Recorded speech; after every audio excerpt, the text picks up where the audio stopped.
வணக்கம். பாஜகவின் தேசிய தலைவர் ஜே.பி. நட்டா அவர்கள் தற்பொழுது அவர் வகித்து வந்த தேசிய தலைவர் பதவியை ராஜினாமா செய்து தலைமைக்கு கடிதம் அனுப்பியிருப்பதாக தற்பொழுது தகவல் வெளியாகி இருக்கிறது. குறிப்பாக இவர் பாஜகவின் தேசிய தலைவர் பொறுப்பில் இருந்து தொடர்ந்து அவர் பதவியை வகித்து வருகிறார்.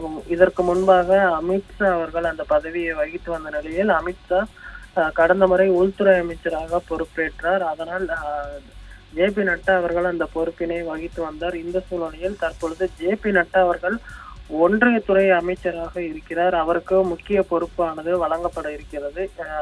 இந்த சூழ்நிலையில் அவர் தற்பொழுது இந்த பதவியினை அவர் ராஜினாமா செய்ய இருப்பது குறிப்பிடத்தக்கது. இதற்கு முன்பு பல்வேறு முக்கிய பணிகளையும் அவர் ஆற்றியிருக்கிறார். இமாச்சல பிரதேசத்தில் இருந்து ராஜ்யசபா எம்பியாகவும் அவர் தேர்ந்தெடுக்கப்பட்டிருக்கிறார். அதே போன்று இமாச்சல பிரதேசத்தின் வனம் மற்றும் சுற்றுச்சூழல் துறை தொழில்நுட்பத்துறை அமைச்சராகவும் பதவி வகித்திருக்கிறார். அதே போன்று பிலாஸ்பூர் சட்டமன்ற தொகுதியில் எம்எல்ஏவாகவும் தொடர்ந்து தேர்ந்தெடுக்கப்பட்டவர் ஜே.பி. நட்டா அவர்கள். தொடர்ந்து 10 ஆண்டுகளாக அவர் அந்த பதவியில் வகித்து வந்திருந்தார். இமாச்சல பிரதேசத்தை சேர்ந்தவர் ஜே.பி. நட்டா அவர்கள். இமாச்சல பிரதேச மாநிலத்திற்கு முக்கியத்துவம் அளிக்கும் வகையிலும் அதே போன்று தொடர்ந்து பாஜக 3வது முறையாக ஆட்சி அமைத்திருக்கக்கூடிய சூழ்நிலையில் ஜே.பி. நட்டா அவர்கள் ஒன்றியத்துறை அமைச்சராக பதவி ஏற்க இருப்பதாக தற்பொழுது தகவல் வெளியாகி இருக்கிறது.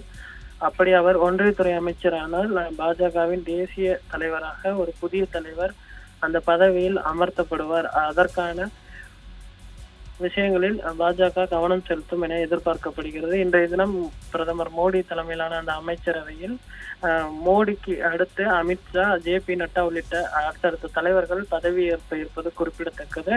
அதன் பின்பு வரக்கூடிய காலங்களில் புதிய தலைவரை பாஜக அந்த பதவியில் அமர்த்தும் என எதிர்பார்க்கப்படுகிறது. இதற்காக பாஜகவின் தேசிய குழு கூட்டமானது கூட இருக்கிறது. இதில் கட்சி உறுப்பினர்களின் ஒருமித்த கருத்து அடிப்படையில் மத்திய பிரதேசத்தின் முன்னாள்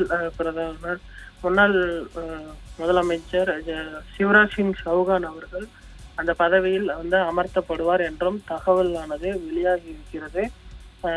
இவருக்கு என்ன பொறுப்புகள் வழங்கப்பட இருக்கிறது குறித்து எந்த ஒரு தகவலும் இன்னும் வெளிவரவில்லை. குறிப்பாக ஜே.பி. நட்டா அவர்கள் 2019ஆம் ஆண்டு ஜூன் 17 அன்று பாஜகவின் தேசிய செயல் தலைவராக தேர்ந்தெடுக்கப்பட்டார். அதைத் தொடர்ந்து ஜனவரி 20ஆம் அன்று பாஜகவின் தேசிய தலைவராக ஒருமனதாக கட்சியின் சார்பில் தேர்ந்தெடுக்கப்பட்டது குறிப்பிடத்தக்கது. கடந்த 5 ஆண்டுகளாக அவர் அந்த பதவியை வகித்து வந்த நிலையில் தற்பொழுது புதிய தலைவரை பாஜக நியமனம் செய்ய இருப்பது குறிப்பிடத்தக்கது.